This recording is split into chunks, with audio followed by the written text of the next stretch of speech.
What do you mean what time we got left? We're live. We've got no time left. We're not there. live. I haven't hit the live button. What do you need, You didn't have to hit the live button. You That didn't scheduled happen. it. I schedule it. Who the hell schedules anything on this show? Howdy, folks, and welcome to another COVID episode of the Dead Robot Society here live, coming to you from 3 different locations. From our secret bunkers stashed in rural wherever. Rural wherever, yes. We have Florida and Texas represented. That's terrifying in so many ways. Anyway. I don't know. Would you rather be in Florida or in Texas? Because, I don't know. It was pretty this morning. It was nice and cool and pretty. And, you know, if I need to, I can get in the car and I can at least drive to the beach and look out and go, oh, I'm not supposed to be out there. Hey, there are idiots out there. I'm going to go home. All right. Charlie Brown just said, I'm so Gandalf. No, the beard is not quite that long yet. The covert night. The covert. Covert night. That's a completely different thing. You know, if you were really crazy, you would actually call your podcast out there and put it out. And people would be like, oh, it says COVID-19. I can go here for... No, it's a satire. Yeah, that's going to work. Tim, bad news. Screamer is yelling. I'll let her back in. in, out with the cat. That's okay. Clyde was yelling at me. I popped the door open. He was like, who are you talking to? Yeah. No idea if more cat. Well, there we go. It's time for the Screamer appearance because everybody likes more cats. What? Well, come here if you want to be on camera. Oh my God, there's a cat chorus. We're going to trend on Instagram or something. Did you say this is CatVid-19? Yeah, CatVid-19. I like that. That's good. There you go. That's good. I like that. So yes, the kitties have joined us. In addition to myself, occasionally we should introduce ourselves. I'm Paul E. Cooley. Joining me is my regular co-host Terry Mixon, and of course, lovely author, narrator, voice actor, and general problem child Veronica Giguere. Afternoon. Is that the correct term? Is it voice actor irrespective of gender, or is it voice actress? Or I guess I don't keep track of what the appropriate verbiage is. It can be voice actor. Narrator is pretty much gender neutral. I haven't heard of like narratrice. Ooh, that sounds. I don't know what kind of books you would narrate as a narratrix, but that's for the pseudonym. Actor was gender neutral, is gender neutral now as well. Right. It kind of flipped back and forth, so it's the general term. I approve of that as gender neutral because I don't think you should really subdivide by gender in a title. I don't really like that. Actor is an actor. So narrator is now the way it is. There we go. Well, what were you going to say? Narratress? No, I was just wondering because I can't stop questions that pop into my head from falling out of my mouth. Okay. Well, fair enough. That goes. Narratrix, whole lot extra money. Yes, it is. What is a narratrix? We don't know, but you pay extra for it. It's the naughty narrator. Naughty. Okay, so today's new term, planet necrology? Planet necrology. Or necroplanetology. Dead planets? Study of dead planets. Do you have any dead planets lurking around in your back pocket? I saw this article today on Popular Mechanics where they were talking about the fact that they're watching a white dwarf star eat its solar system. Eat your soul. So they're now looking at how all of that works with absorbing the material, what's going to happen to the white dwarf in response. They're able to see this going on. And so now there's going to be a whole new field of study called necroplanetology. All right. I think the study of living planets is probably a lot smaller than dead planets because I suspect there are a lot more dead planets than live ones. Yeah, but I thought this was really, really fascinating because, of course, I saw the term, and of course, my brain immediately went to the places that it goes, and I was like, oh. If you've got, how do you know it's a dead planet? You could go there and find it. You could find something that looks like a dead planet, but it's a dead planet on the surface and subsurface. It's very, very much alive, and woe to you for not knowing that sooner. Well, they're talking about the planet shatters. one of the planet moons of actually Jupiter shatters. has an ice surface, and they're wondering whether or not the water underneath actually has living things lurking in it. The Dead Planet Society. Okay, all right, Drew. All right, these people are on a roll here. Oh, I'm using the wrong thing. Okay, that's a problem. There we go. The Dead Planet Society. I like that. I like that a lot. And remember, folks, if you see a cat, drink. Oh, that should be the DRS drinking game. I like this. I like that. We're gonna have to come up with the rules, to try to keep our listeners goodness. alive, because if they drink too much, it's bad. Yeah, well, no, it's not rules so much as advisories. Guidelines. For your safety. Yes, for your safety. We advise that. We can't tell you what to do. We could advise, but we can't tell you, because that, does other things. Veronica, how the hell are you? What are you up to? I'm good. Let's say I'm supervising 3 teenagers doing distance learning, which actually has gone well for the most part. The oldest is a senior, and so he has absolutely no drive to finish stuff. Today was supposed to be prom. As if he didn't have senioritis already. Oh, yeah. So it's really just looking for AP exams when those show up, and that'll be it. And the other 2 are just, chugging along. And after that, it's staying in the house. And between audiobooks, I'm working up a script for the new Echo 1 anthology that's going to come out sometime before the summer. And what is that? That is, the SeaWorld Chronicle podcast series is done. I've got 3 more episodes. They're with the proofer now. And then we're going to release that. So that's the series that I started everything with. And that started back in 2007. Okay. So that podcast is going to totally wrap and be done. And I'm going to cry again. Aww. And then we've actually been writing the sequel series, which is more of a YA-esque superhero bit. But we have an anthology that goes in the middle, and that covers World War II stories that had been released as part of the podcast, but never actually made it to print. Okay. So we've got 6 of those in there. And then we've got some stories that focus on the new crop of metahumans that are coming in. And that's the one where Terry dies fantastically in a J.R. Handley fashion.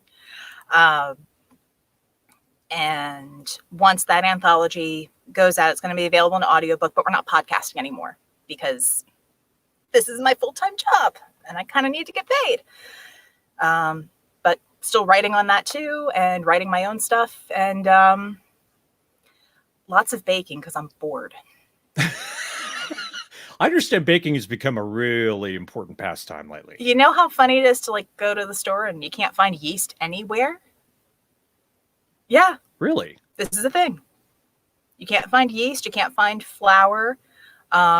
It's bizarre what people will stock up on. I mean, the 3 of us have all been through hurricanes and what hurricane prep is for.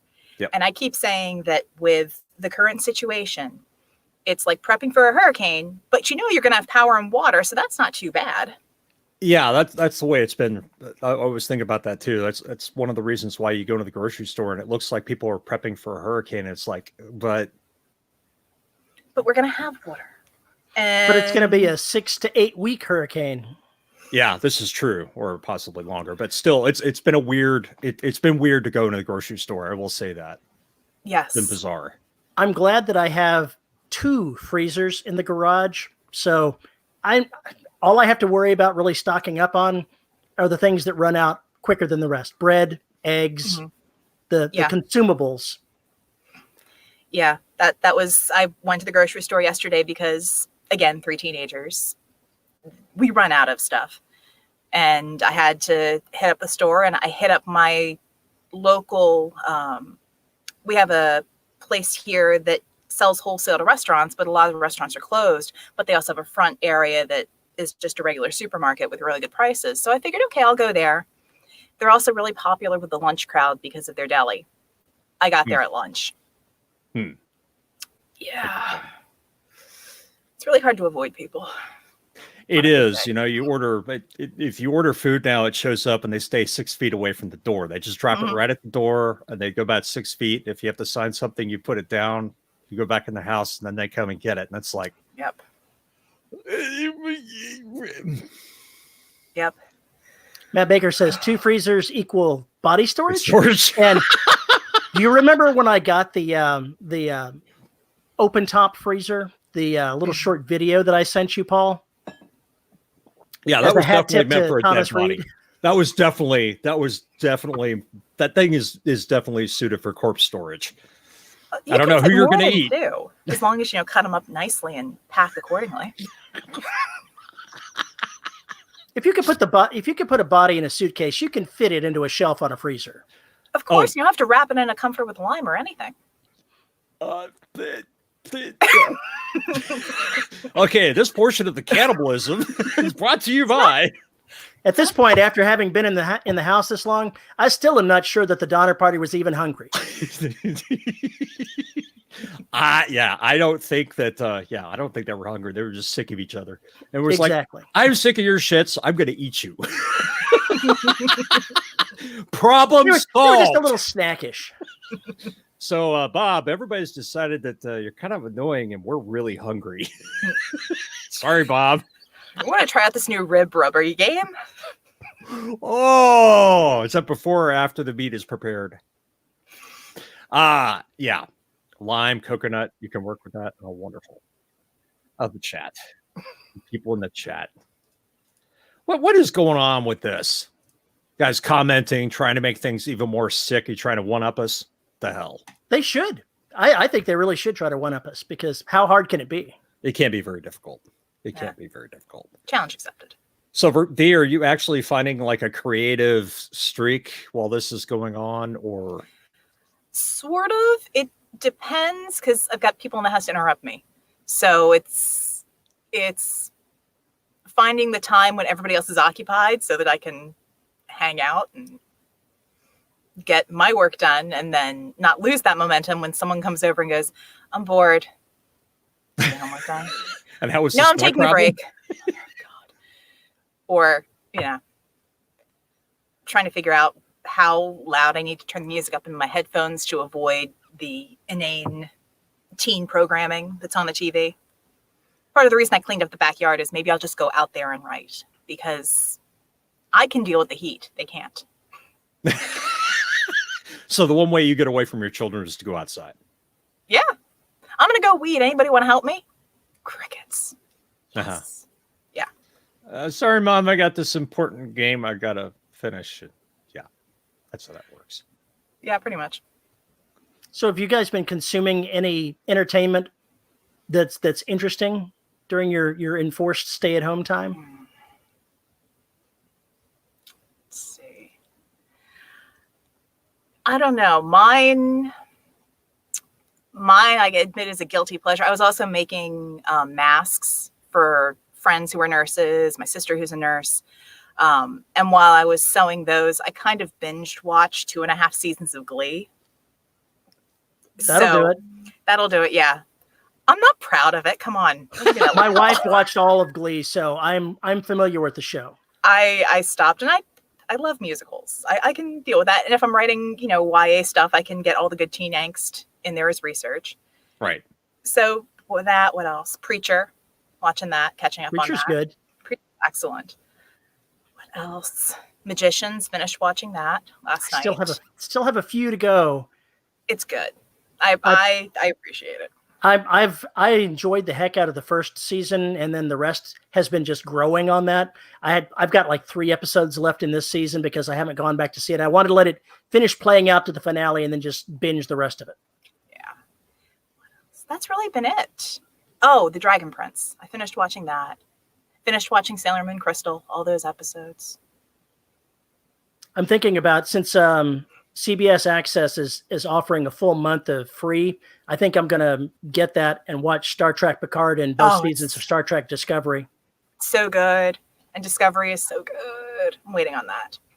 At some point, I'll watch that. What I did is a friend of mine made the mistake of sending me a notice about Tiger King, which I had no idea what the hell it was. And I watched the first episode.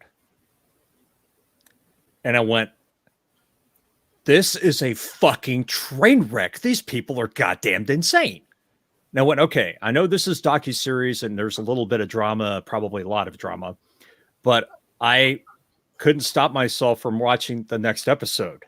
And then the next episode, and then the next episode, and mainline that went, these fucking people are insane. So where was that based out of? Was it Florida? Just admit it. It was Florida, Oklahoma, and Las Vegas. Wow. Oh, and wherever is Is that like the woman that pulled an alligator out of her pants? That was Florida. Know about that. I don't know about that. Oh, Charlie, that's a really good way to say it, even though you misspelled it. It is Flannery O'Connor as a reality series. It absolutely is. It is just insane. But I watched it and was just sitting there going, you could not make any of this shit up. If somebody put a novel together like this, it'd be a Carl Hiaasen novel or Flannery O'Connor. It's just so bizarre that any of this is based on reality that it just makes you shake your fucking head and go, what the hell? Anyway, I understand why a portion of the populace is really up in arms that they made this thing. I get that the cats and the animals were not the focus and what was going on with them. Instead, it was the personalities. But at the same time, everybody's pissed off now and more aware of the problem. And you get to see how these people have manipulated their political opponents, how they've basically neutered all resistance because they basically walk into a legislature with tiger cubs. And everybody loves to pet tiger cubs. And then you won't speak out against the whole tiger cub thing because they have you on camera doing it.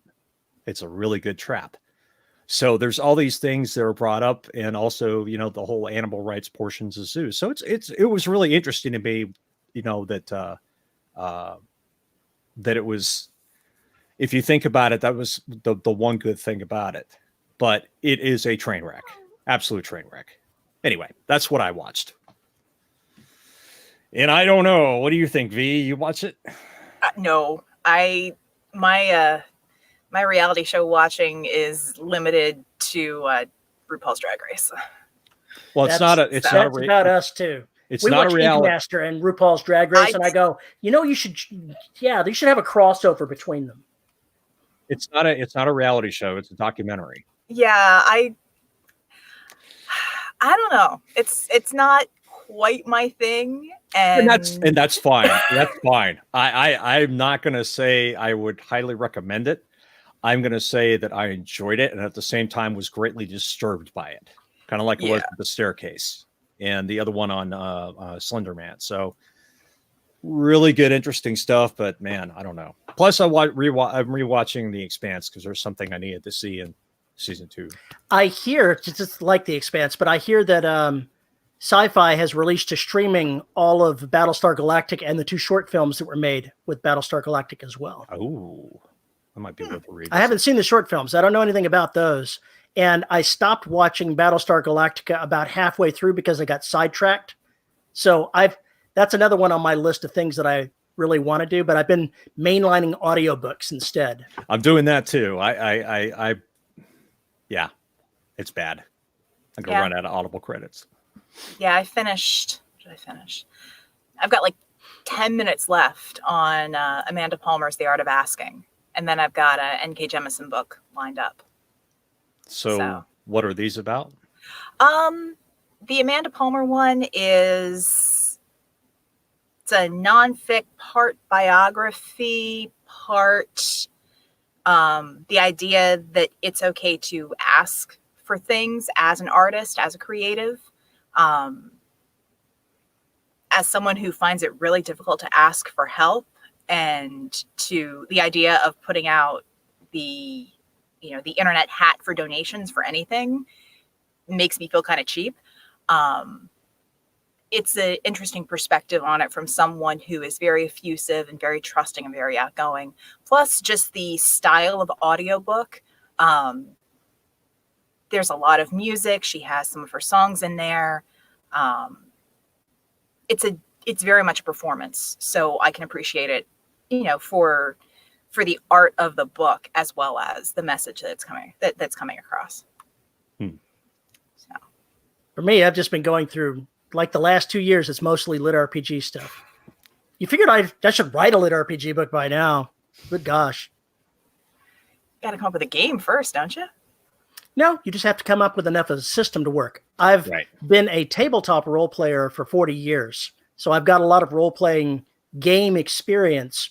I could whip up something good enough for a novel, easily enough. I can safely say I have played two tabletops in my life. And that was just a lot of the role play that I've done has been more story based and message board bit. So the whole bit of dice rolling for me is very slow. Yeah, it's true. But I grew up doing this back in the late 70s and early 80s was a lot of what I did. I was in the Army at the time. And so it was a bunch of military people and we played everything under the sun. Somebody was always bringing in something new. And it was all about the characters and the story. It was less about what was going on with the mechanics of it. The game master might have a set of rules that they're working with, but most of us just put that aside in favor of what works best for the entertainment of the consumer. There you go. Yeah. RPG needs to be kind of collaborative in that form because otherwise somebody's going to get really pissed. You can't be slavish. People are there to have fun, to do the things that they think are interesting, and you've got to balance out everybody's desire to do different things. It is like herding cats. Oh, you mean it's a lot like writing? It is. Not even close. It's a lot more difficult running games in person, especially in a chaotic environment where you don't know who's going to show up on what day of play. Okay, that would make things difficult. Okay, but at the same time, given all the collaborative writing that I've done, there are days when you go in with a plan and someone goes, actually, this happened on Thursday when we got together to work on the next bit of Secret World.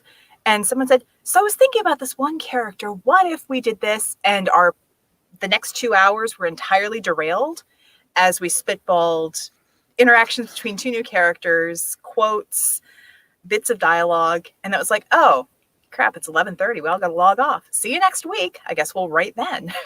Oh, man. So, but I mean, the story's going to be richer for it. But yeah, herding cats. I was running a Star Trek, the role-playing game session one time. And the way it worked is we went to the recreation center. So it literally was who's going to show up and play. It was on a Saturday. Who knows who's going to actually be there?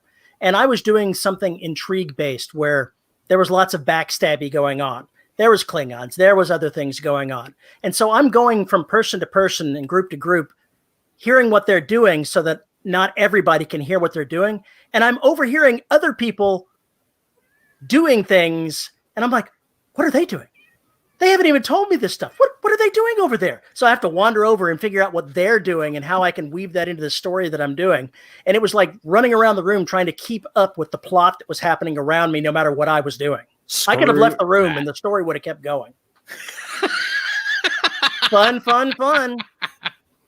Yep. So what you're telling me is you just need to like organize a bunch of groups, get them all to record their sessions, given a general world or universe, and give them all a goal to meet up somewhere and say, have a good time.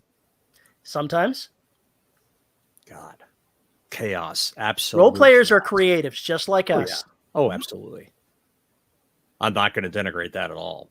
Did a one-page RPG the other night with Spence and Jim Ryan and what else was in there? I can't remember. Anyway, it was fun. I hadn't done any RPG stuff. What was it? Sexy Battle Mage, I think was the name of the RPG. Sexy Battle Wizards. That's what it was. Yeah. It was ridiculous. It was utterly ridiculous. So it was a good time. Is that a satin robe you're wearing? You know, there were kind of things like that going on. Yes. There were other terms used that were a little more base. It didn't get foul, but it got close. It was more double entendre land than anything else. But yeah, it was ridiculous. It was ridiculous. Anyway, it was a good time. Kind of a good thing, you know, getting on here and talking to other people and maybe have a video call with a friend of yours or a couple friends. That's all good. Being able to play a game, we played Rummy Cub with my uncle and aunt the other night. My wife and I did over, our iPads and whatnot. And that was fun. We put on a voice call and did that, and it was awesome. It was good stuff. Veronica's talking about RuPaul. Did you know that he has a masterclass? I did. It was an excellent one. I guess I'm gender confused again. I think when he's not in drag, it's a he, and when they're in drag, it's a she. Yep. I get confused sometimes. Different artists do it differently. Some of them switch back and forth. Some of them are, use a non-binary pronoun. Bring back my girls. I just watch because stuff is pretty, and I'm envious of makeup. I like watching it because I like to see outrageous creativity. Those people, they are pushing the boundaries in just about every way, and their creativity is just off the chart. Oh yeah. And then all the recaps that people do, and just their the catty stuff. Oh yes. Yeah. No thanks. That's okay. You keep your tigers. I'll have drag queens. We'll be good. I'm not ever going to watch anything about tigers again. After that, I don't want to see them anywhere except in the wild. Thank you very much. You don't want to see them in the wild either. I want to see pictures of them being in the wild. I want to see. If you see video. A tiger in the wild, you're in trouble. Yeah, probably. So probably not in Texas either. You'd be surprised. There are more tigers in captivity than exist in the world. Well, I meant if you saw one in the wild. But yeah. Well, yeah, screw that. What? What is going on here? I look down at chat and I'm like, what the hell? How do we get on my beard? So apparently I've gone full apocalyptic. Apocalyptic. That was also a RuPaul episode. You say that. There was, when I worked at NASA, there was one of the flight controllers that had the most ridiculous name. Her first name was very short. Her last name was very long because it was Greek. She was Ivy Apostolopoulos. I had to call her voicemail like 5 times in a row and just listen to how she pronounced it because I was like, how does that work? It's like 1 billion letters. I got nothing. Sometimes that's the only way you can learn how to pronounce something is just hear the person pronounce it over and over. That's a good segue into something here. How to troll Veronica, come up with character names that are. How do you handle all the bizarre character names I am sure you get? Cognistopolis, yeah.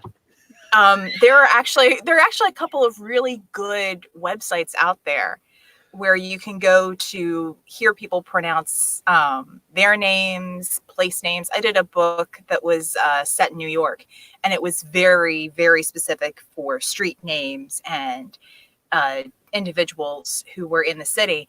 And so one of the sites that I used was called Youglish. So youglish.com. And essentially you type in a phrase and it would go through YouTube videos and it would find where that word or phrase was, and you could go through and play. And I lucked out because evidently there was this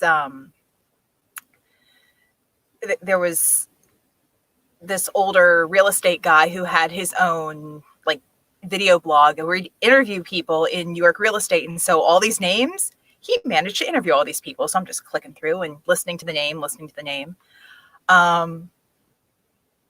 Google Translate is actually really good for just like certain words. German, for example. My German's atrocious. It's just terrible. I can do Russian. I can do French. I can hobble along in Spanish. I've done Navajo. German? No. You just don't have enough phlegm in your throat. I do French. I have plenty of phlegm in my throat. It's just, for some reason, I always wind up tending like Russian or French and it gets lost. So I have to really listen to it. But it's good for little phrases and words. And then forvo.com is good. So FORVO.com. And that has native speakers going in and putting in words and phrases. Mm-hmm. So that's helpful. But when it comes to when it comes to military terms, I have to ask, yeah, Welsh, I will go to Google Translate, or I will hit up my friend who lives in Wales and ask his wife to please pronounce that. I watched the series Hinterland. You should really watch that if you want to understand the Wales situation. It's really interesting. Anyway, I just thought that's epic troll land, though, right? You get somebody who's a native French speaker and goes, "How can I put this and have it pronounced so it's completely misunderstood?" Yeah.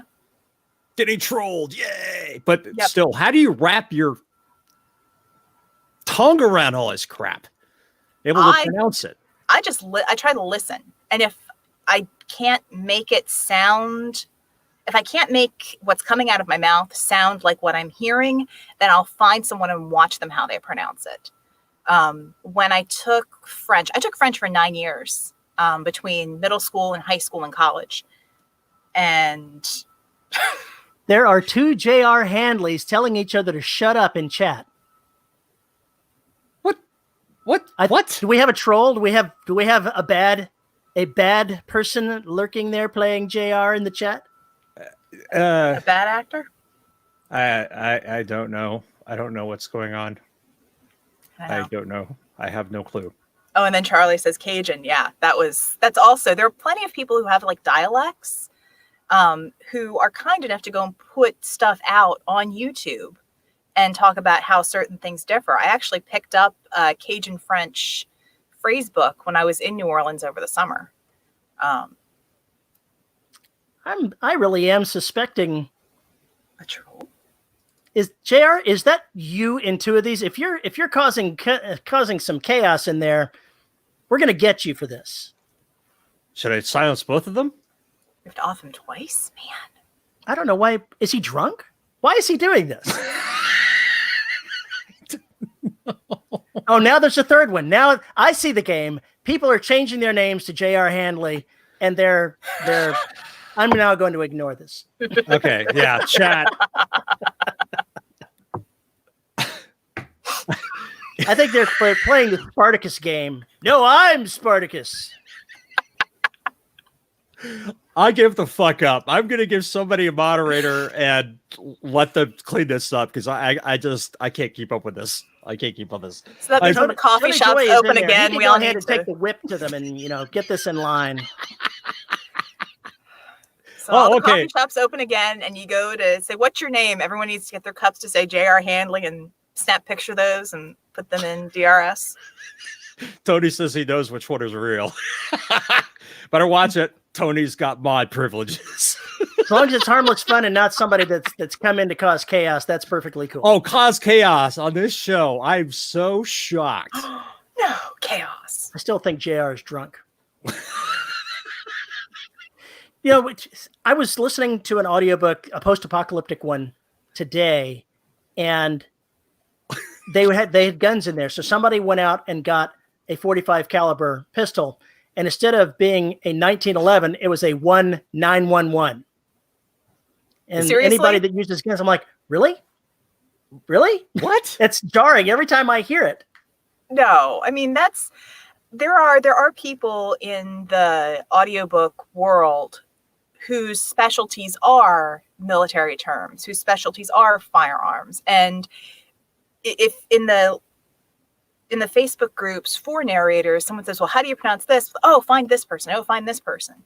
I mean, I know that if I've got military terms that come up that I don't know because my background was Navy stuff as a contractor, so I tend to pronounce things Navy-wise, and I know 3/4 of the people are not going to like that, so I try to check.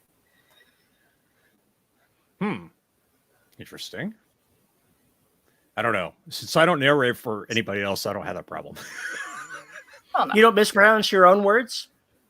Not normally. I would, because that's just how I roll. I was narrating Trident the other day, and I was like, why the fuck did I choose to say holo display instead of holo screen? Because holo display is actually difficult for me to pronounce. I don't know why. I think it's because of my S's are just atrocious now. But I hate the word display. I don't know why. I used to like it. Then I had to say it over and fucking over again. Yeah, grasp, clasp, any of those, like, Oh words. yeah, those suck. Yep, Especially if and- they're in the middle of a sentence. Mhm. So, Yeah. oh, Jared, Navy speak. I know numbers. So if I have to say, dashes I was taught it has to be tack and not stroke? dash. Okay. And then there's stroke instead of slash and all sorts of stuff like that. Yeah. Now, granted, Okay. this was a while ago. How old is my oldest? Oh my God, 18 years ago. So, but it's like the one thing that stuck with me because that's something I had to call out while doing surveys all the time. Okay. I know it's kind of interesting to have to go look up some of the words that I want to use in certain places because I don't know how to pronounce them. Or I think I do, but that doesn't mean I'm anywhere close. So actually that service you mentioned might be in some cases. I've had proofers come back and say, yeah, you mispronounced this word. What word? Segue is one of them because segue, it should look like it has 2 syllables. No. What do I say? Seg. No, it's segue, Veronica. Kind of like the person who doesn't realize it's epitome and epitome and goes, oh, that's how you pronounce it. Since I learned most of the fancier words in the language by reading, I always run across things that I horribly mispronounce because I've never actually heard it used in conversation. Yeah. He's the guy who pronounces facade as fakeade. Actually, that's one of the ones I pronounced correctly. We getting a lot of lag here? Okay. No? Just checking.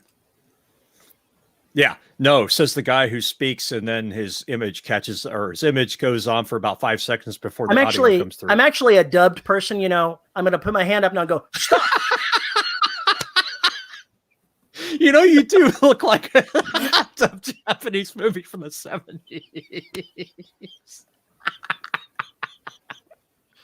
Oh my God. Oh. Or is it the Kung Fu movies? Or is it there go? Yes.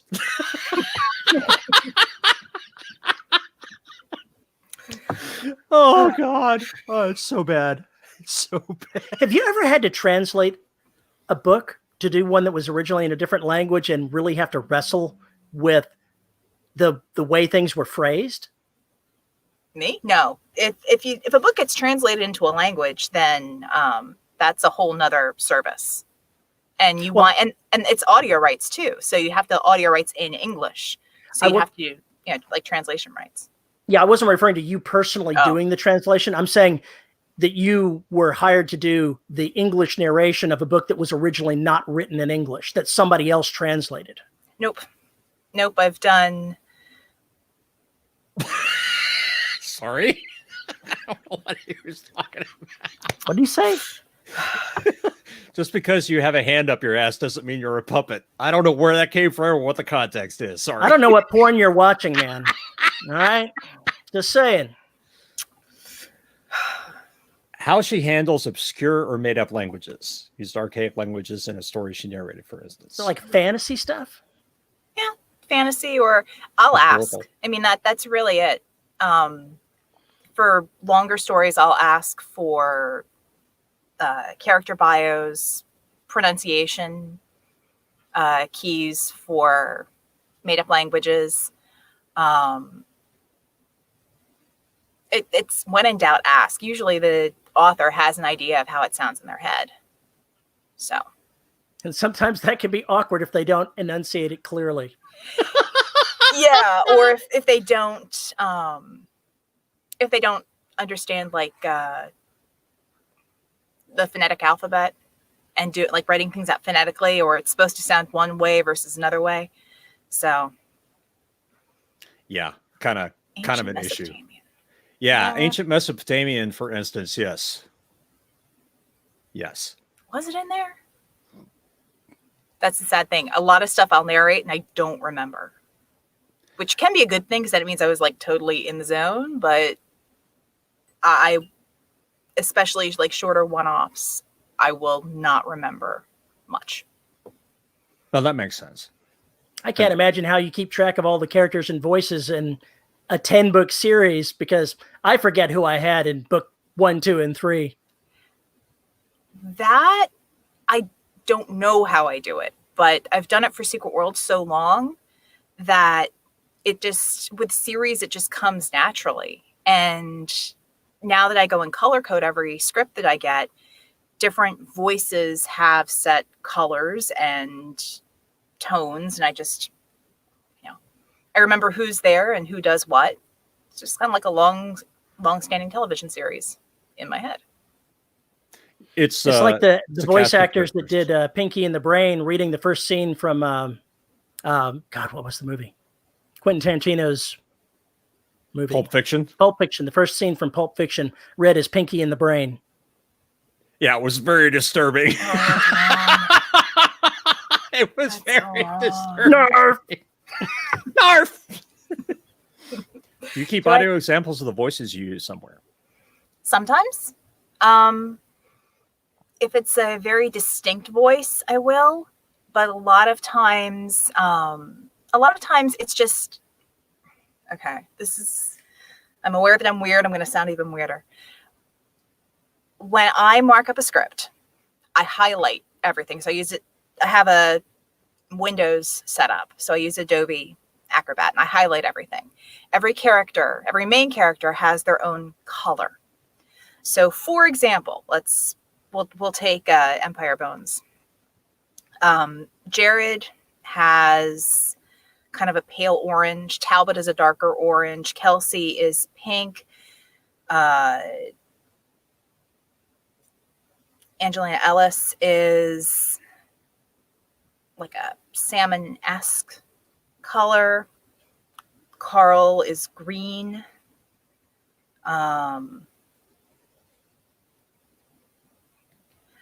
If you throw a character, I can probably tell you what color they are, but regardless, knowing what color it is tells me what voice I have to use. And in a lot of cases, the same color across different stories. If you went and listened to Liberty Station and then you listen to Empire of Bones, Jared and Harry have the same voice. Kelsey and Jess almost have the same voice. When I run out of colors, luckily there's hex code. I don't run out of colors. I don't run out of colors. Wait till I have 30 more books in the series. Then you're just going to not be able to tell anything because there's just going to be too many people. I've gotten through Secret World, not had over 150 characters. Ooh, okay, that's a good point. Bring it. But I lucked out because there was a Russian contingent, so I was able to, recycle those. I recycle big time. Yeah, I recycle big time. And I've learned that, certain voices should not go opposite. It's really hard to do a high squeaky voice and then a low gravelly voice and have those people go back and forth because that kind of hurts after a while. Yeah, if I have to do that, if I've done that to myself, first of all, I whip and beat myself for having done it. But then I go and record it separately because I just can't do it.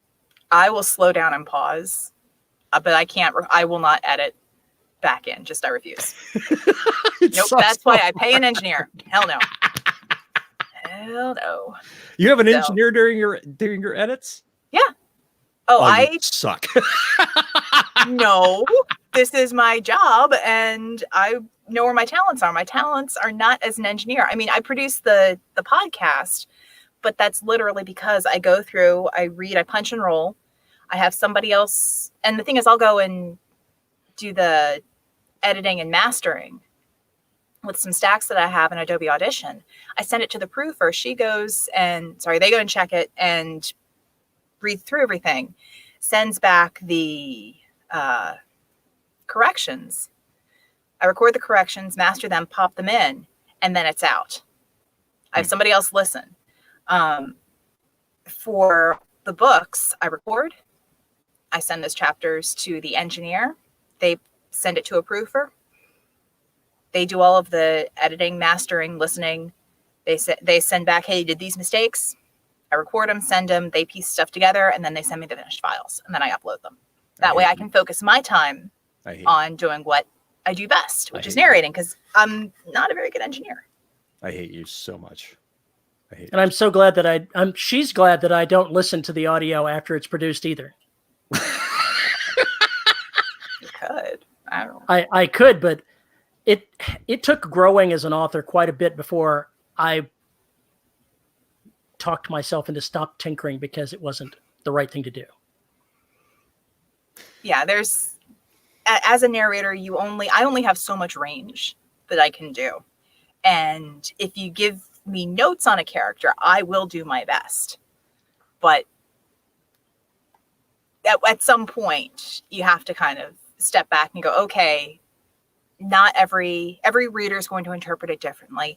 Every listener is going to interpret it differently. There are plenty of people who listen to my narration and are like, oh my gosh, this woman sounds like a 90-year-old emphysema patient trying to climb a mountain. I've gotten that before. I've gotten that before in a really angry little, bit of hate mail several years ago that I cried over. Then I deleted it because they suck.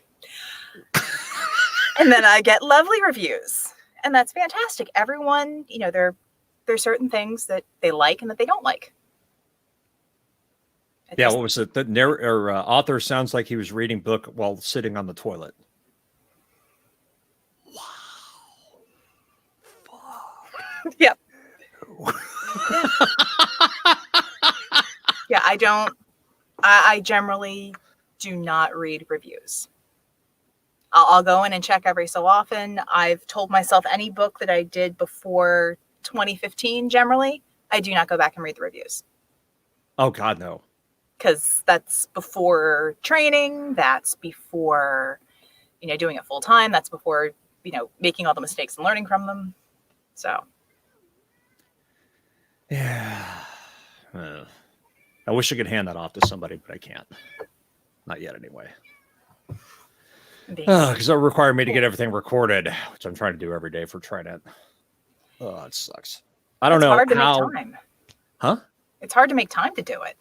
Well, that's why I'm ending up doing it like 4:30 in the morning because I'm awake. My sleep schedule's all fucked up. And guess what? No lawnmowers, no traffic. Well, very little traffic these days anyway. No screaming kids out in their front yards, and everything's good. I have a cat now. Good cat. Yay! HR. It's HR. Hi, bud. Oh, God. What? It's Houdini's doppelganger. Hello, boy. I know. This is why we can't have nice things. Cats are nice things. They are nice things. That one's just like, oh, Mom, why? JR, I have both. I have dogs and cats. I don't know what the hell your problem is. And they're living together. Here, I'm gonna leave. And they're living together. That's right. Two of them are best buddies. The other two, there's one relationship that's really awesome. There's another relationship that's, yeah. Not sure what it is. A tour of her sound studio. You mean by picking up her camera and just like turning it around a little bit? Are you in your studio right now? Yeah, I'm in my studio, okay. In my my box here. So, all right. So the whole thing is 4 feet by 6 feet. There's not a lot to do here. I've got soundproofing foam. Acoustic foam on the walls. And I apologize. Now, the light at the top should be turning on because it is motion sensitive, but sorry. Very small space. It is. So I've got the door there, and that's the rest of the house. And then it is got the microphone there, and same screen that I'm watching right now is the one I use for prompting. And it's pretty much, in there. It's a very, very small space. And if this light was working, it'd be great. But that it's a tiny, tiny space, and it's dark in here because that light isn't working up there. I'll bet it gets stuffy too. It does. I have the fan running right now because you guys can't hear it. But if I'm recording something, if I'm recording an audiobook, the fan has to be off. Yeah. I'm discovering that too, although I finally discovered because I got a new mixer and I was occasionally getting overloads from the mic. I finally went and used a PAD on it. So then I had to turn up the gain, but you still can't hear the fan anymore. So I had to turn up the gain, but the PAD keeps all that crap from coming in, so I can still keep the fan on while I'm recording, which has been kind of nice. So it took me a long time to figure out how to get that done, which is why some of the YouTube videos had me popping and crackling in places. Turns out the mic was overloading the mixer. Lovely. But recording in the morning, early in the morning, you having that space, I hate you so much. When I say it's just envy. You could build that kind of space, Paul. It doesn't keep everything out. Like if there's no garbage trucks outside, and if somebody is mowing like the yard right next to me, it doesn't necessarily keep it out. It's technically a double-walled studio, but I still have to turn the air conditioning off in the house because low hums will get in. It's a frequency thing. But during the day, people can be watching TV that doesn't get in. You can't run the dishwasher or the washer and dryer again, low hums. But, and this was all off of plans I got online for about $50 and several trips to Home Depot and the Mighty Ginger and his dad, who built and designed quiet rooms at banks when he was a carpenter up in Connecticut. A bank quiet room? Yeah. So they would have soundproof rooms so the accountants could work quietly and not be disturbed. Okay. All right. I guess that makes sense. Yeah. So it's plywood and then rock wool insulation and then plywood and then recycled rubber mat. It's actually called Peacemaker. I know. Cool name. But it's to help deaden the sound, and then the acoustic tiles are on top of that. So it's about 4 inches thick for the walls. MDF board on the outside, plywood on the inside. And then the floor and ceiling are carpeted. Ah, yes. Always good. Yeah. Had the trifecta. Nathan says I should stop hiring the local kids to mow lawns by your house. I refuse. Yeah, I'm so shocked that you refuse. I'm so shocked. So JR said with the Space DIY, or did I buy a kit? I bought the plans, and I'm very fortunate to have in-laws who do interior carpentry for a living. So they were able to take the plans and say, well, this will work, and what do you need? The only kit I got was for the foam. I ordered a kit for the foam, so I would have exactly what I needed for this space. I've got base traps, the front and back, and it's just their wedges of foam to help. And how you're going to treat my space is different than how you treat a space for, say, Paul's voice, because I've got that mezzo, soprano, alto voice, whereas Paul is not. I think it would be really cool if he did, because I would listen to that all day long. No. Somebody's going to take your voice now and they're going to morph it so that it's, really high pitched. Why do you need to do that? You can hear me doing that when I have to freaking vocalize Carbonaro in Derelict. A high squeaky voice. Oh my God. It's bad. And it's bad on purpose because that fits that character so well.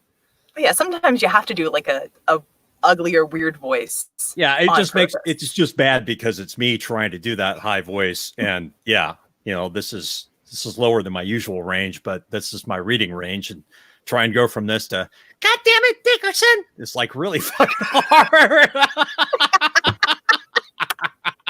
Veronica hates it when Morgan Freeman makes an appearance in any novel that she's narrating. How low can you go? I don't know. I've had at least 2 or 3 characters that have lower tone, like lower Southern drawl tones, and I've managed those. But it's warming up your voice and being able to move those registers up and down. I find gargling gravel works really well for people who want to get in that low register. Or, as then he you says, spit blood, you're fine. Yeah, this one, smoker's cough voice. Yeah, that's part of it. Definitely. Yeah. No. Oh, this is awesome. Do you have marbles in your mouth for Commander Breckenridge and Empire of Bones? Oh, this is so. One of the other tricks of the narration trade is when you have villains or you have incompetent people, you think of people that you really don't like and you mock them, and you feel better because you're mocking them. That was your boss when you were back in education, wasn't it? That was my boss's boss, who made my life a living hell, and who still came to my retirement party and was trying to be all chummy with my husband and my oldest, who was like getting ready, who's, almost starting to look at colleges. And so for his voice, it's actually, it's holding air on the sides and trying not to be very precise. So it's literally having a loose lower lip and air in your cheeks. It's an embouchure. It's sort of an embouchure of how you present your mouth and how you speak. Yeah. So but yeah, I just think of the guy and I'm like, I will get you back one day. One day I will, you toad. When, as a writer, the way I visualize him as kind of overweight, a little jowly, and so you get the visual effect that leads right to the way it sounds. And I could show you a picture of the person I paste the voice on. You'd be like, oh my God. So can we hear it? Oh, that's the sad thing. It's been a long time. I know exactly how to do it. Tech for Voices. No, I do not. So everything that you have ever heard, like voice-wise. We do it live, baby. We do it live. Yeah, which you don't hear it as much in Empire of Bones. But definitely Secret World Chronicle, because there'll be chapters or stories where there's 20, 25 characters. And I will read those straight through and just shift characters back and forth. But the thing is, those characters, I've been doing them for 13, 14 years. God. And I'm not a crook. And it's hard. So I'm not a crook's head. Yeah. Oh, yes, the Futurama references. Keep them rolling. Yeah. And the sad thing is, a lot of the voices, I can't do them on command, partly because right now I'm trying not to laugh and everything here is all tight and it's not going to sound right. Why? What are you trying not to laugh about? The crazy comments coming in? God, you people both have met me in real life. I giggle at everything. Oh, this is true. Everything. This is true. I do that too, though. I find a character who's kind of annoying and is not going to be in every scene, not a big character in the book, and I choose an outlandish voice for them. Like Colonel Hayes in Derelict Saga. And you'll come up with something that's just really annoying, nasal, and everything else, and it matches what the other characters think about that person. It just gives it a lot more reinforcement that this is a total douchebag. And then you can have real fun times with it when they say something that's could be taken another way and have the characters respond to that. That's fun. For that character, I think you need a riding crop. Anyway, the only time I use pitch shifters or filters is for thoughts. I use them for block communications and derelict really hard, and for radio communications, because I have to differentiate between who is where. And if you're sitting if you're in a vacuum suit, guess what? Everybody's talking to you over communications. They're not next to you. So you have to kind of I chose to make discernments for that for the special edition that I do for the podcast. The Audible people don't like it, so fuck them. They don't get it. Yeah, I've done actually in the last installment for Secret World. One of the characters, one of the lesser villains, he gets his comeuppance, and he literally is reduced to being a brain in a box, and he has a speaker.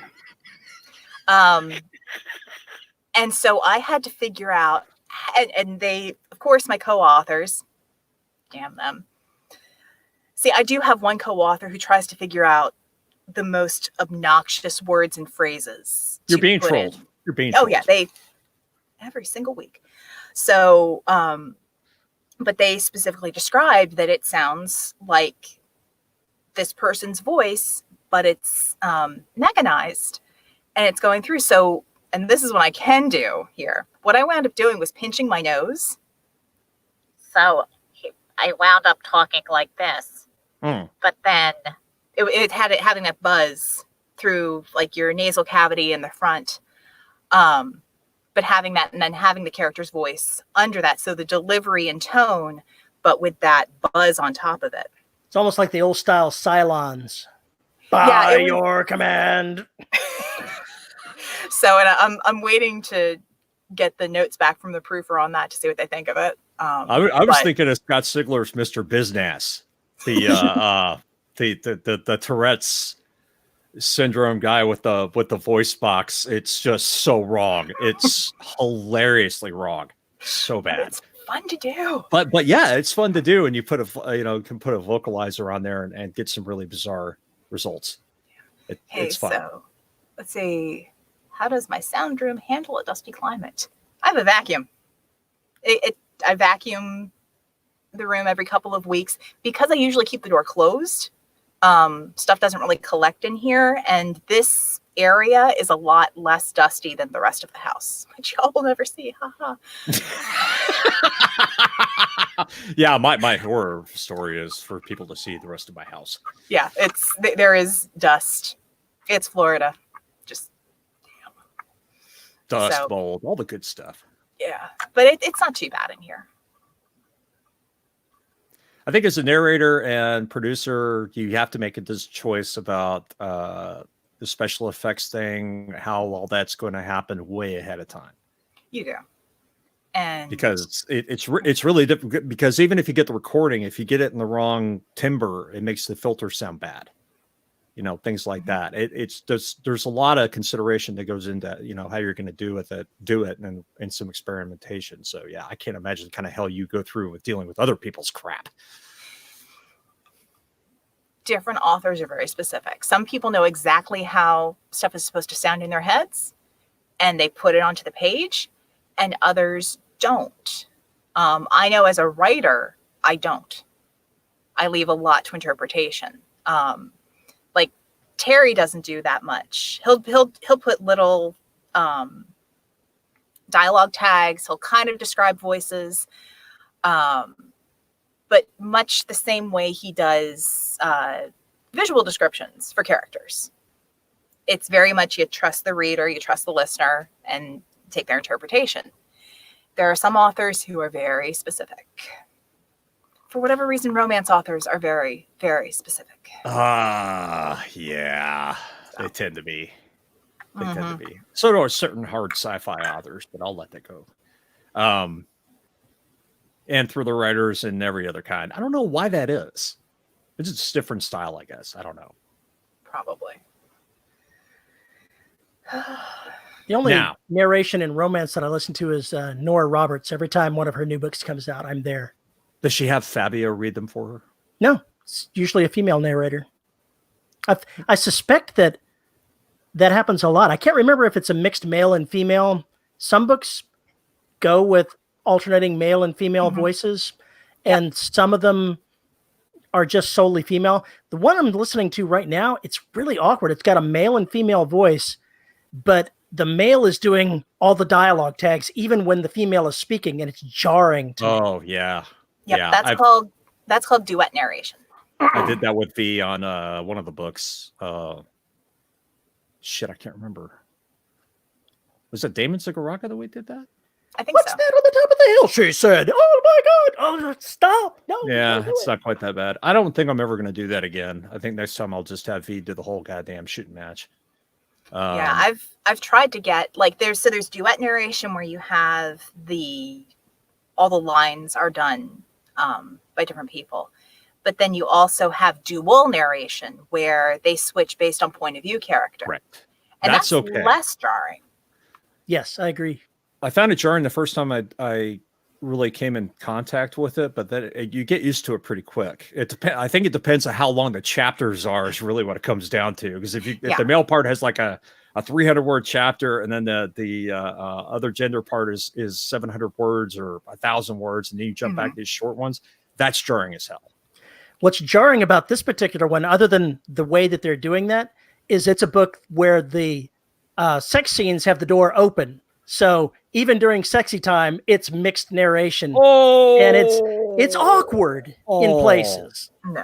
Awkward. Oh, gracious. Oh. I don't know. That seems just like, as a narrator, that would be difficult to narrate because you wind up losing momentum in some of those scenes. And then it just sounds like a bad table read. I agree. I totally agree. I haven't heard that term in a long time. That's why I'm laughing. Well, I mean, as someone who does narrate erotica, you do have to get into a mindset, and you do have to carry that momentum through the scene. Otherwise, it sounds awful. You totally pull the listener out of the experience, and it just doesn't work. So and a lot of times duet narration, if it's done properly, you've got the two people in the same room. So you may have duet narration where it's a husband and wife team who are doing those books. And that happens, relatively often. But yeah, when you've got two different locations trying to piece that together. One of the funny things is that in this particular series, earlier on, there is a glitch that somehow made it through the production. And I'm not sure it's an outtake, I guess it is. It's where in the middle of a sex scene, the female narrator is reading something, and then she stops and goes, "And I just went through puberty," and then rereads the line, and it's still in there. And I thought that's hysterically funny. Oh my gosh. That's wow. Ooh. Bad proofer. I went ahead and sent the author a message letting him know that was still in there, but I have no idea. Never got a response. Don't know if the author actually checks Facebook Messenger. Or if they crawled out from under the table of shame. Good Lord. Veronica, do you ever turn stories away because you don't think you're a good fit? Like if the MC is a man? Okay. I have turned away stories because I don't think I'm a good fit. Or I've suggested that people find another narrator. I don't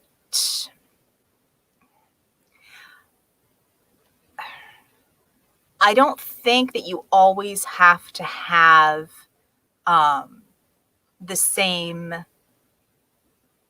gender for the character as you have for a narrator. Now, if you've got a book where it's mostly male characters, then yeah, it might make sense. At the same time, you have some romance books where you have a lot of female characters and you have a male narrator going through.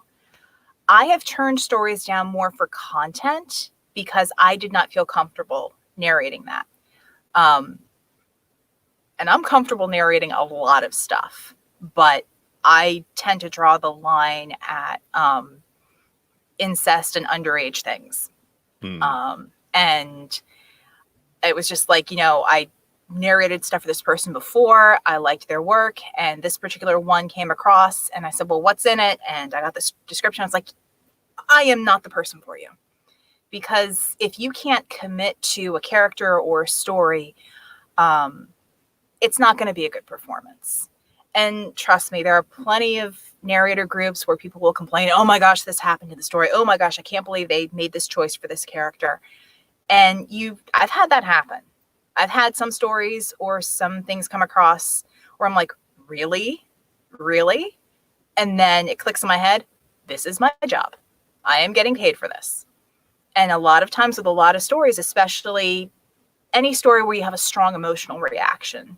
So romance, horror, thrillers. My job is to make the listener feel that emotion. My job is to make you cry. I will make you cry. If my job is to scare the crap out of you, I will scare the crap out of you. If my job is to make you blush uncontrollably and reconsider why you have your headphones in at work, that is my job. And I will do it. And I will feel very proud for doing it. So it's very rare because I like to get paid. But if I have turned down stuff, if I'm not the right fit, but it's very rarely on gender. As an author, if I wrote a story with a male protagonist, I would be comfortable with Veronica narrating that story because she could do it justice. I wouldn't have that same hang up. Some authors, they might. I don't know. I can only speak for myself. I was told early on, and this is, again, early on, that as a female who narrated mostly science fiction and, space opera, military sci-fi, I would have trouble finding work because you didn't have a lot of women narrating in that. But as as the field has changed, more people are writing stories with strong female characters, with more diverse casts. Yeah. And so, it's important to have someone who can, have voices, have that repertoire that's going to represent a wide range of characters. I have turned down, I don't want to say turned down. I've politely suggested or redirected when someone has asked me to narrate something where it would be served better by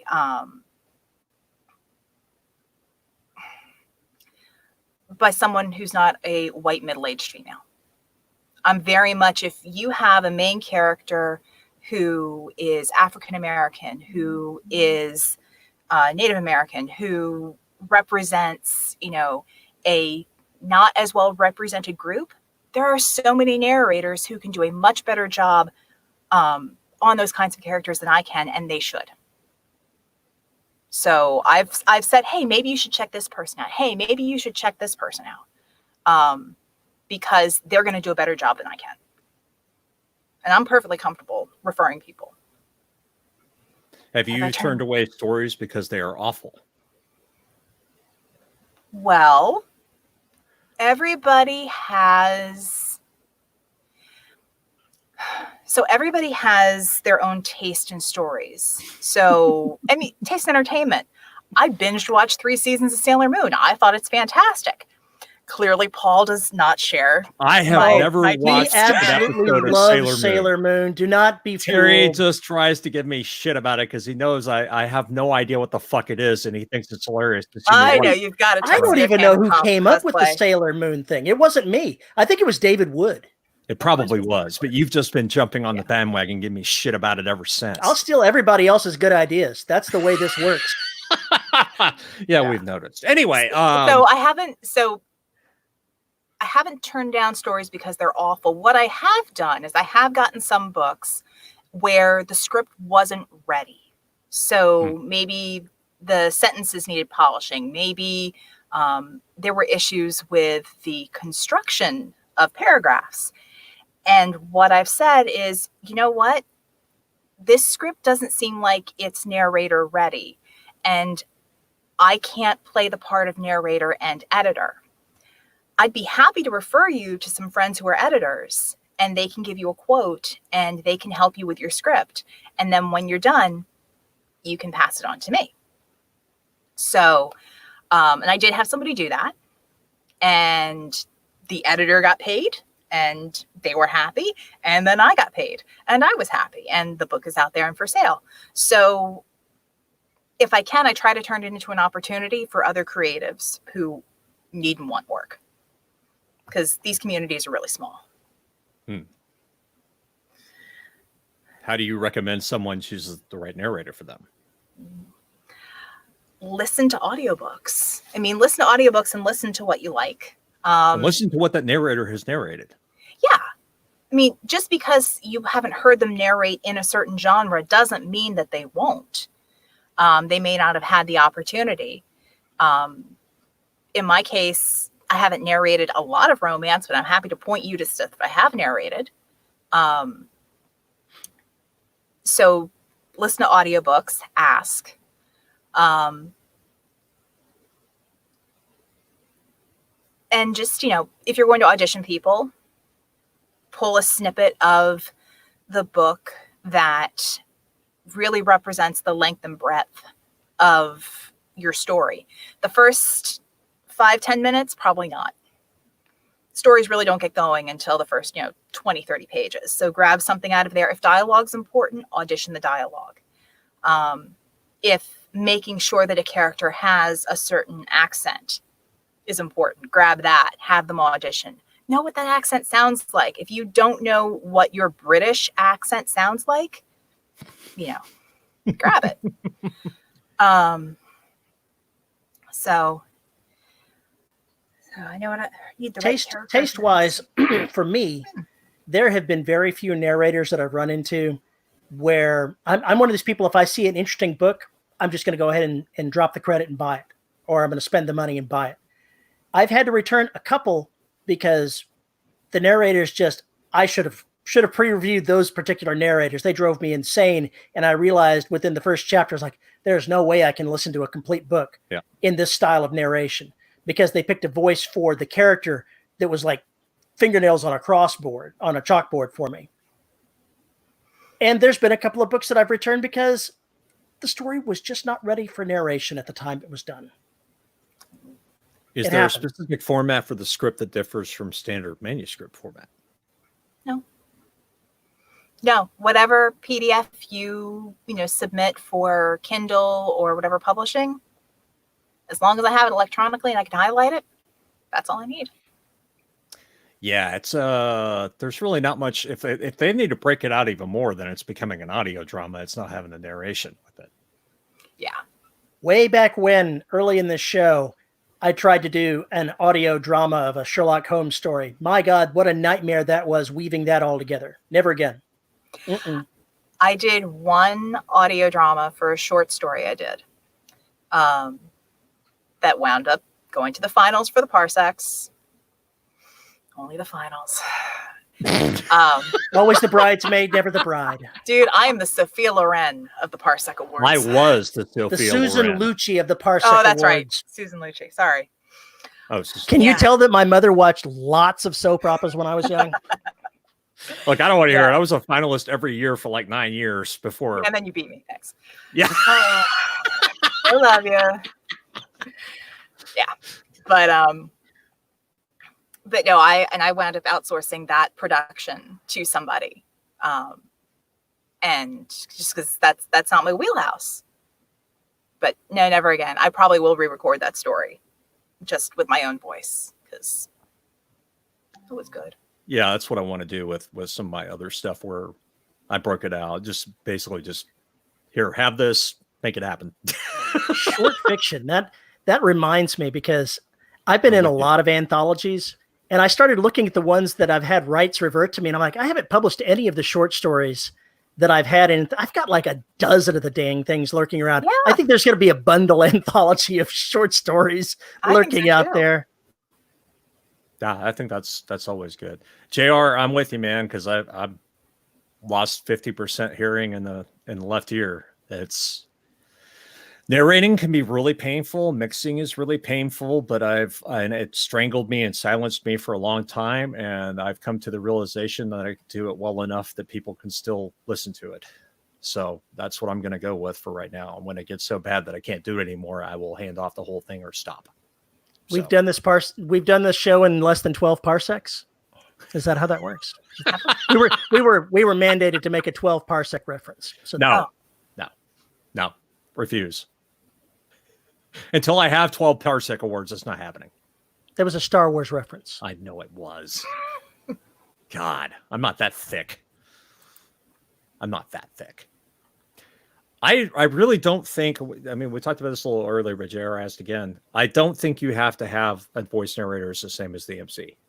It just depends on what it is. I'm fully comfortable having a female voice narrate books with male main characters. I'm okay with that. it's harder to go the other way. It's almost impossible to go the other way. If you Call Scott Sigler. He'll do it for you. Shut up. And I have to do it too. And it's painful at times. I know there are people who are just like, fuck this. I'm not listening to this asshole. But it is what it is. I do what I do. And I think you have to kind of make that call and kind of roll with it. And if it doesn't work, I do something else. But what V does is produce content for other people. And that means a totally different level of performance and everything else than I am capable or interested in doing. Yeah, I will say, I think it's harder to narrate my own stuff than to narrate other people's. I think it's more difficult to judge the final product. Or when you see your husband reading my novel and you start narrating it over his shoulder. Oh, he hates that. He hates that. That's fucking evil. Oh my God. That is so mean. That is so mean. That's the thing. So you get the whole bit of, spouses will not necessarily read what you write. Uh-huh. Yeah, he does not listen. The first podcast that I got him to listen to was Abby Hilton's Cowrie Catchers. Okay. Because that was before he went to his first Balticon. Because I figured this is the best way I can introduce you to all these awesome people through voice, and this is a pretty good story. If you've not listened to Cowrie Catchers, it is not everyone's cup of tea. I really wondered if it was going to be his cup of tea. The first season ended and I kind of held my breath, and he went, "You have the next season, right?" And inside I went, "Yes." I'm like, "Yeah, maybe." Oh, well, you going to put it back on? I guess I got to drive home from Orlando. Sure. But yeah, usually if he listens to stuff, it's when he and I are in the car driving, long trips, errands, what have you, and stuff that we can't listen with the kids in the car. So do tell.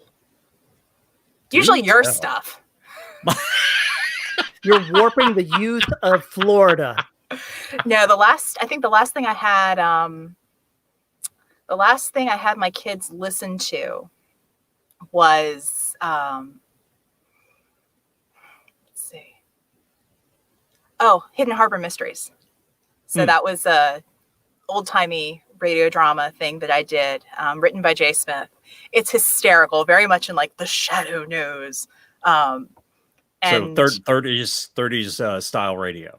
And Dave Robison's the MC.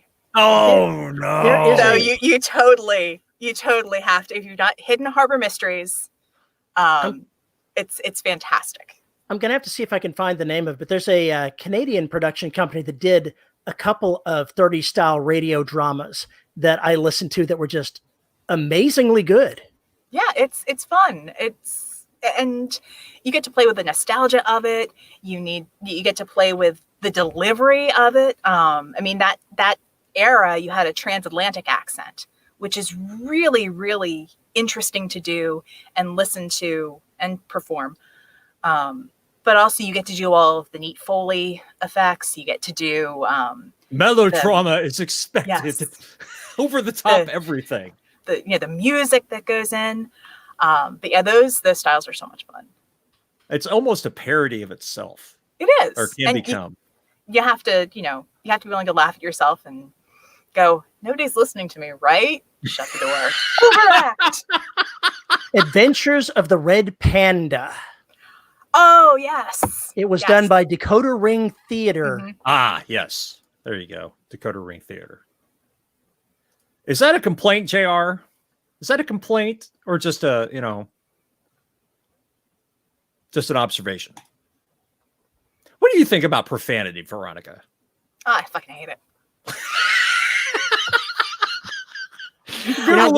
I could just see her narrating some really profane character with a cigar. Be look like J. Jonah Jameson just going nuts. No, I think there's a time and a place for it. And if it fits the character, if it fits the story, why not? It's for me personally, since I've been quarantined and stuck, I've had to catch myself saying certain things. My inner monologue has tried to sneak out. I'm like, oh, nope, can't say that. Mom doesn't say those kinds of things. It was like when I gave you shit about reading the sex scenes in Damon's Nicaragua. I'm like, where are you going to read this so the kids don't hear it? They were in school. You kidding? And then still the door's closed. I'm like, okay, so they're not hearing this particular piece? No, we're good. Okay. I had to do the production for a piece that had sex scenes in it. So I was doing the actual cutting it out, and I've got a series of outtakes from the actress that recorded it. Kimmy Alexander recorded it, and she's recording in her closet, and she stops all of a sudden and goes, "That was my mother outside the closet door."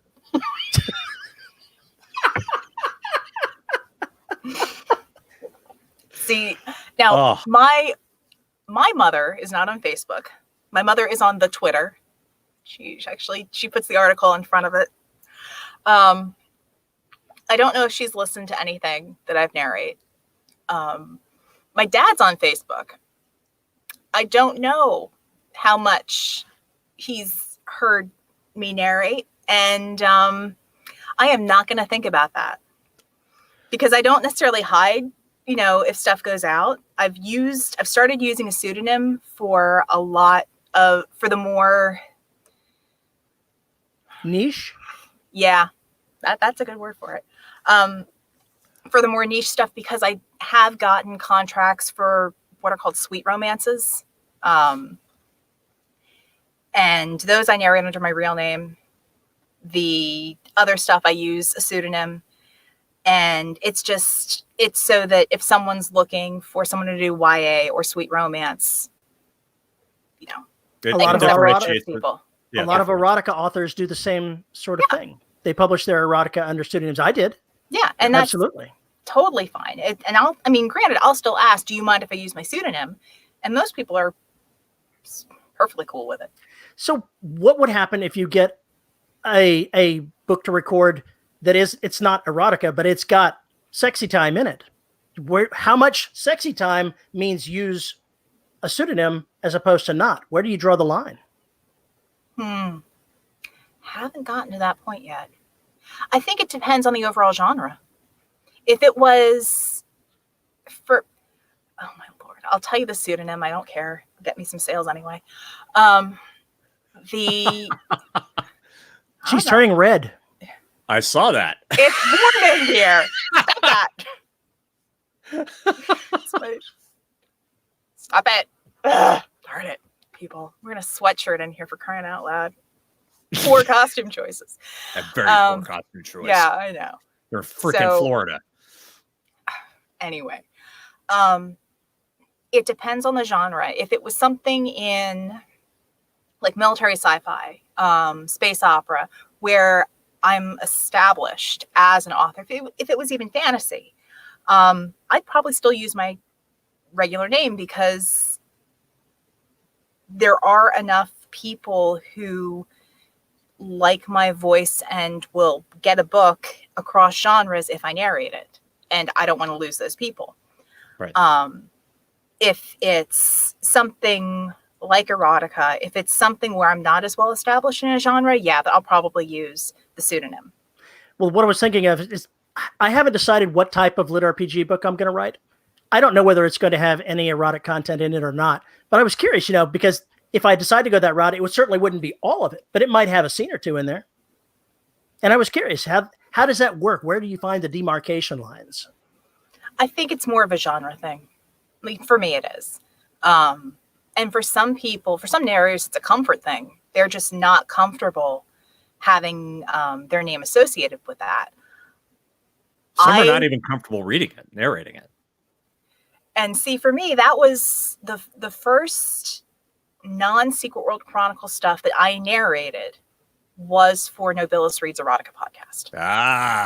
And it was done under my own name, and I got it and went, oh, this is different.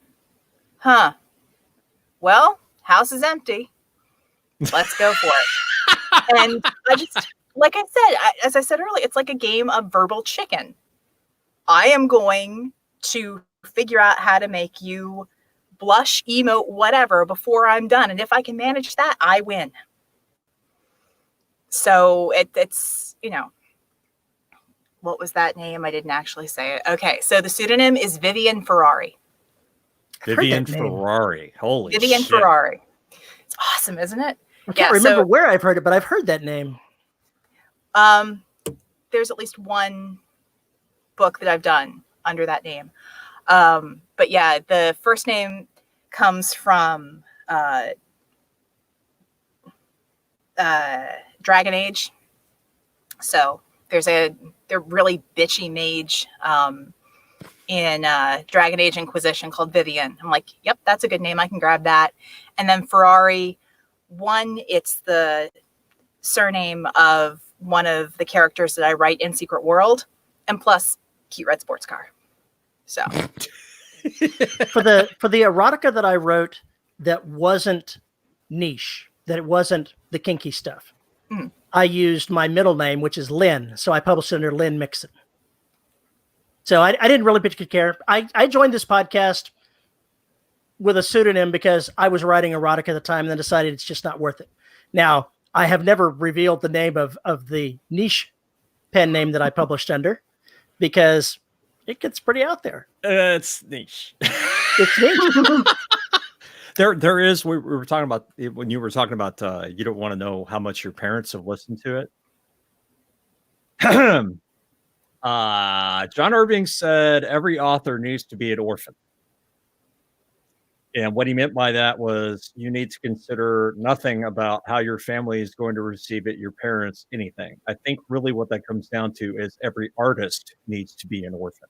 And it's tough because I know my father listens to every damn thing I put out there and reads every damn thing I put out there and will ask questions about everything I put out there. I don't know with mine.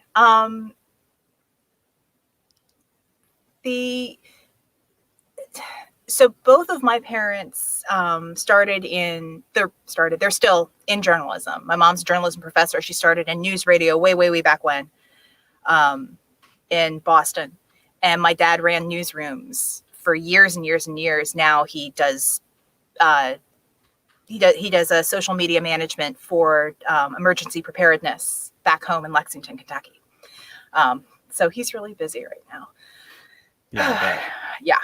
So the good thing is I had two parents who understood and still understand how to read a script, microphone choices.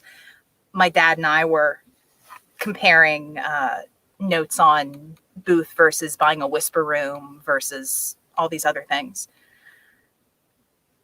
But I don't know how much of my stuff they've read because I don't write military science fiction. My dad is the reason that I went and devoured way too much Tom Clancy as a child. Way too much. Good stuff.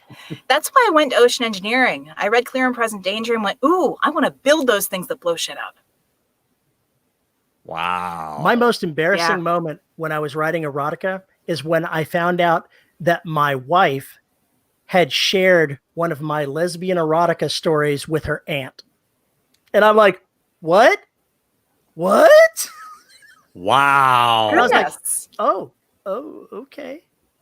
Wow.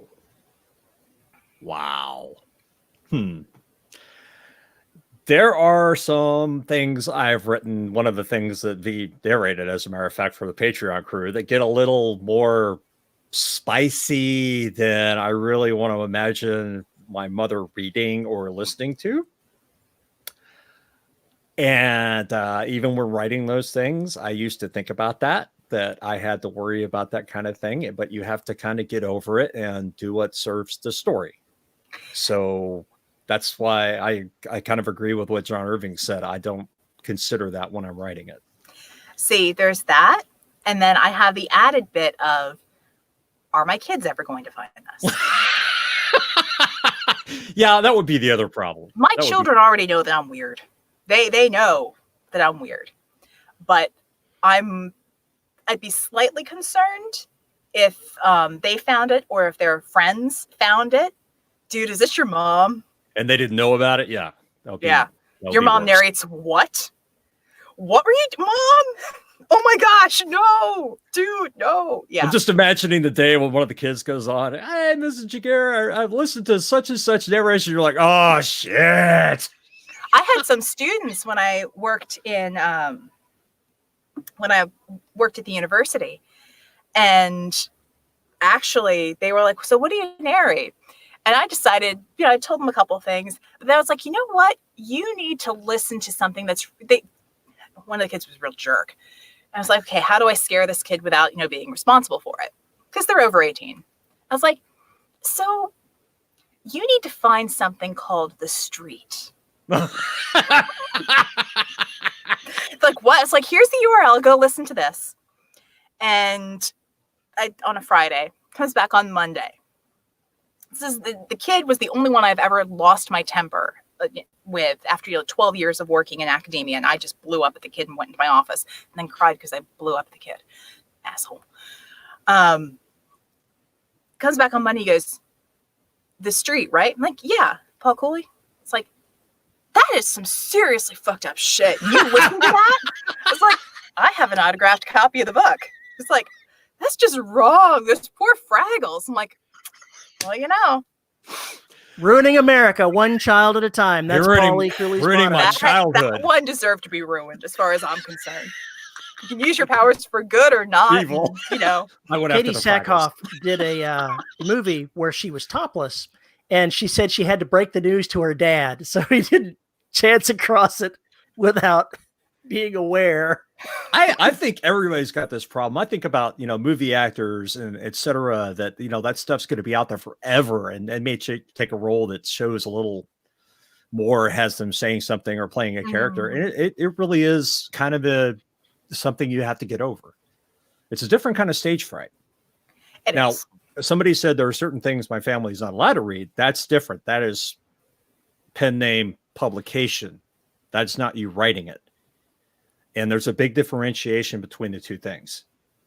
So if you have that problem that may cause family issues or something like that, then definitely choose a pen name. So, yeah. You can't be, as an author, if you're going to go ahead and write something, it's like Paul said, you have to be an orphan. You've got to go ahead and create what you need to create without worrying what the feedback is going to be, how people are going to receive it. Because if you become self-conscious, you're going to hose yourself. And it's easy to get self-conscious about it. Oh, yeah. Especially if you're delving into some areas where, some of the people might not be comfortable with what you're saying or what your characters are doing, or maybe your characters are presenting an alternate point of view. And some people get really pissed off that you would even explore that. Yeah. Just like the same thing Terry and I've had to deal with in military sci-fi world. Pushing the gay agenda, just like, gosh, I have one secondary character that's gay and I get accused of pushing the gay agenda. Yeah, get fucked. I hope there will be cookies and party hats. On Harrison's World. Yeah, no, you have one. I have one. That's the one that I got accused of being an agent of the gay agenda by having that character that was married to a man. I'm like, really? This is the line in the sand you're going to draw? Yeah, it's just, whatever. People get hang-ups on everything, but I've already decided that one of the main characters is gay, but I haven't released who it is. Could you guess? Done. Probably. But yeah. Anyway, it does kind of filter into everything, and it's like one of the reasons why we try to make the Robot Society inclusive, and at the same time we've got it private. The group, for instance, because we want authors to feel comfortable talking about their work without having to worry about family members seeing these conversations or anything else. But it is difficult, especially if you're starting out. And the first 6 scenes I wrote that weren't completely, totally awful. It was like, what is my mom going to think of this? And it took a while for me to say, okay, all right, fine. We're just going to do this anyway. It's like The Street. I really want my parents reading that shit. My copy's hidden so that the kids don't find it. All the other books that I have from people are on shelves, in one of the offices. That sucker. That one's kept in a radioactive box. that sucker is kept in a drawer. Yep. So there is to go ahead and let the cat on the bag here, since you're going to be showing up in this conversation. Zia Anderson, she's gay. Yep. I've never explored that because it just hasn't come up story wise, but I'm not afraid to do it. I'll do it, by gosh. I'm waiting. Oh, here we go. I should have had her go ahead and fall in love with Veronica Giguere. That would be an should. awkward relationship. I was waiting for that. I was waiting for that one. I thought about it, but it just didn't fit with the story that I was writing at that moment. No, if it had, I'd have done it. But you had hinted at that. I did, and then the story, because I'm a pantser, the story went in a different direction, and I said it didn't fit. It didn't fit to go ahead and tell that story now. Didn't do it. So Phoenix says he has the same problem because he wants to write something he can share with his son. I think that's what shit, I can't remember his name now. Well, besides J.R. Murdoch, we'll ignore him. But I can't remember the author's name who's out there who does stuff, started writing stuff for his sons. But that kind of turned into a whole career kind of out of itself. Neil Gaiman wrote stuff for his son, didn't he? For his daughter. Okay. Does he have a son? I don't know. It was a child. I knew that he wrote some stuff for his child. I don't remember the gender of his child. Huh. Anyway, it's just always interesting to kind of make that decision what you want to write. I can understand trying to write stuff like that, YA, to share with your kids. I mean, the whole reason why Sigler made the GFL YA was because enough of his folks were saying, we really wish our kids could read this. And that's why he redid the books, or the first book as YA. And it worked. It worked really well. And it actually is a really good series for young adults. And it's interesting. And everybody likes it. But he made that choice. Love it. He made that choice. Okay, Graveyard Book had some influence for his son. There you go. Eyes of the Dragon, Stephen King and Peter Straub wrote for Stevie's sons, if I remember correctly. There's a lot of interchange there, and that's kind of cool. So I hope that works out, man. That's good to hear. Let's see. Have you ever written something like that just for your kids? Have I? Yeah. Not yet. I did. So with the next chunk of Secret World that we're writing right now, I do base characters on my kids. So one of the characters that I'm writing right now, she is meant to look almost exactly like my daughter once she gets to like 16. So red hair, green eyes, freckles, similar attitudes. So, and I've based, let's see, I think she's the only one that I've based a character on. My other two, not so much, but that may change. All of us like very different things. So my oldest, he loves horror, thrillers. My middle son loves kind of like coming of age sorts of things.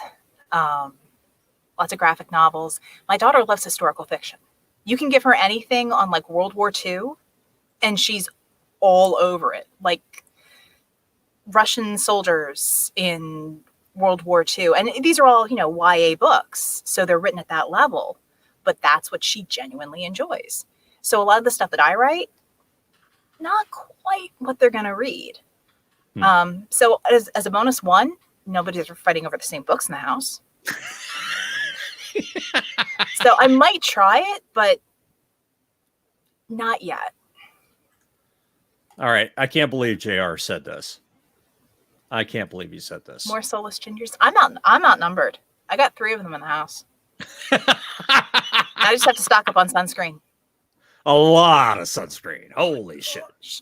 Yes. You guys ordered that by the ton? 20 minutes in the sun 2 days ago, and she was pink. God. And she's complaining. Drew Bernardi was talking about there not being, so many disaster fiction books. I read a series called Yellowstone by Bobby Akart, A-K-A-R-T, and he does a whole bunch of different series that's disaster fiction. I think we're going to see a huge, massive renaissance of disaster films after this current crisis is over. Whether or not any of them are going to be any good and whether or not that actually catch on, I imagine there's going to be a shit ton of them.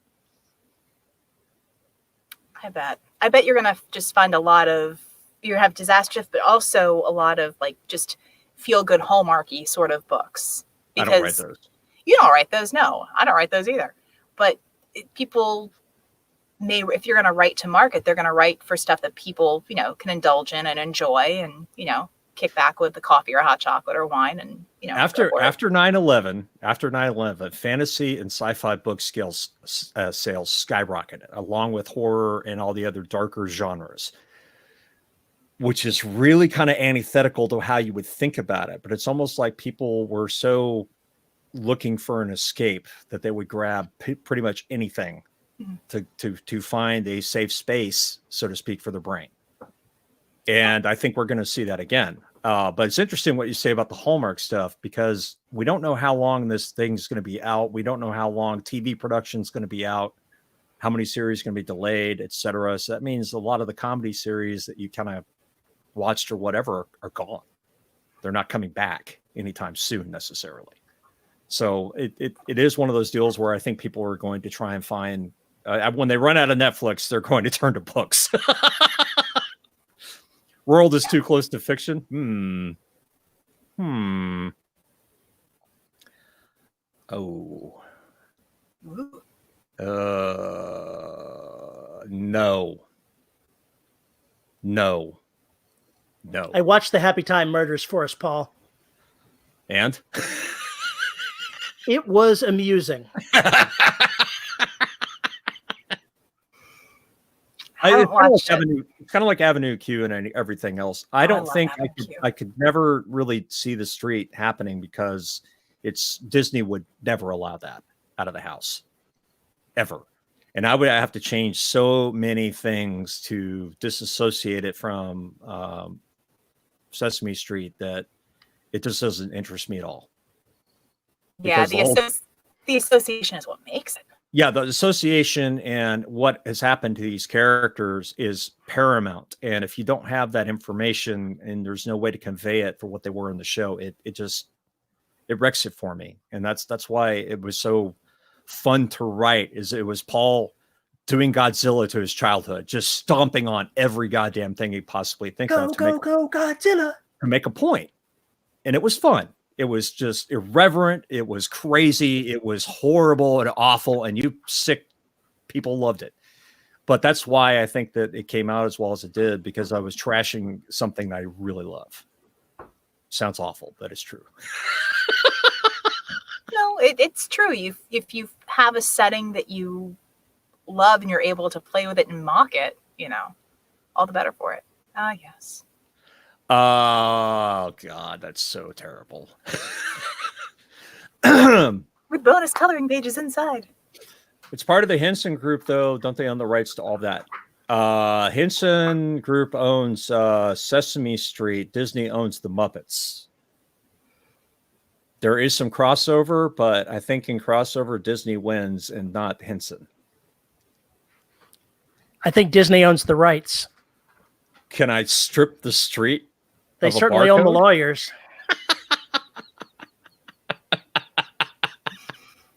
Oh, this is getting bad. Can you strip the street of the barcode? That's not going to help me. Gosh. Sesame Street is Sesame Workshop. Yes. And now they're on HBO. Which further complicates everything. So I don't know how any of that shit works anymore. If you go looking for the street, I guarantee you will find somebody who has it.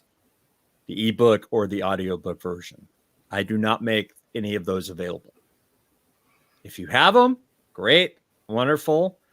If you share them, I would love it if you filed off the serial numbers and not associate my name with it. But guess what? It's too late. It's in the audio and all of you fuckers know about it. So the moment it becomes general knowledge, I'm screwed. There'll be the Paul E. Cooley Legal Defense Fund is what it's going to turn into. But yeah, that was fun. I think everybody should try and write something like that every once in a while. Just basically go do something horrific, something you love.